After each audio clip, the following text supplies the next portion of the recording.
বলছি শ্বশুরমশাই, খোঁজ লাগিয়ে দেখুন না, এই শাওন ম্যাডামের সঙ্গে যার বিয়ে ঠিক হলো সেই সৌভাগ্যবান ছেলেটি কে?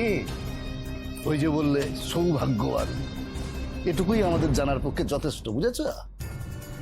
শাওন মার হাত যে ধরবে সে যেই হোক না কেন, আমি নিশ্চিত তাকে গত 100 জন্মের পূর্ণ করে তবে আসতে হয়েছে, নইলে ওই বাড়ির জামাই হওয়া কি মুখের কথা? হ্যাঁ, মন্ত্রীমশাই নিশ্চয়ই শাওন মায়ের যোগ্য কোনো চাঁদের টুকরো পাত্রই জোগাড় করেছেন।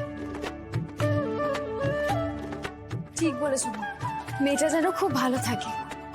এত বড় পরিবারের মেয়ে, ওর স্বামী যেন ওকে শ্বশুর বাড়িতে নিয়ে গিয়ে খুব ভালো রাখে।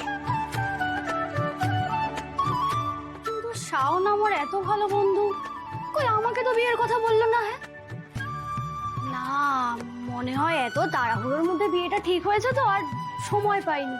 তার মধ্যে তো সেদিনকার পিসিমণি প্রেসের সামনে বললো 7 দিনের মধ্যে নাকি ওর বিয়ে ঠিক হয়ে যাবে। না না না, এই সময় একদম না আমার রাগ করা উচিত না। আমি বরং একটা কাজ করি, শাওনকে একটা ফোন করে দাদা ভাইয়ের বিয়ের খবরটা দিই। একদম না বৃষ্টি, আমি বললাম না যে এক্ষুনি এই খবরটা ওই বাড়িতে জানানো যাবে না।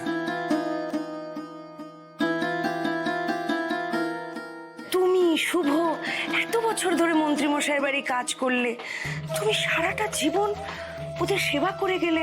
আমরা কিছুদিন আগে সব পরিবারের রুদ্রপুরে ঘুরতে গেলাম, আর এখন আমাদের ছেলে মেয়ের বিয়ে, আমরা ওনাদেরকে বলবো না? মন্ত্রীমশাইদের নেমন্তন্ন করবো না?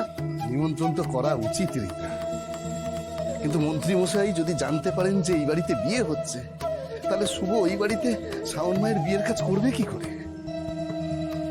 তাহলে থাক বাবা, এখন স্যারকে কোনো কিছু জানানোর কোনো দরকার নেই, পরে অবস্থা বুঝে ব্যবস্থা করা যাবে। হ্যাঁ সেই ভালো। শোন না, তুই যতটা পারিস আগে আগে ওই আয়োজনে একটু সাহায্য করে দে, তারপরে দেখা যাক কি করা যায়।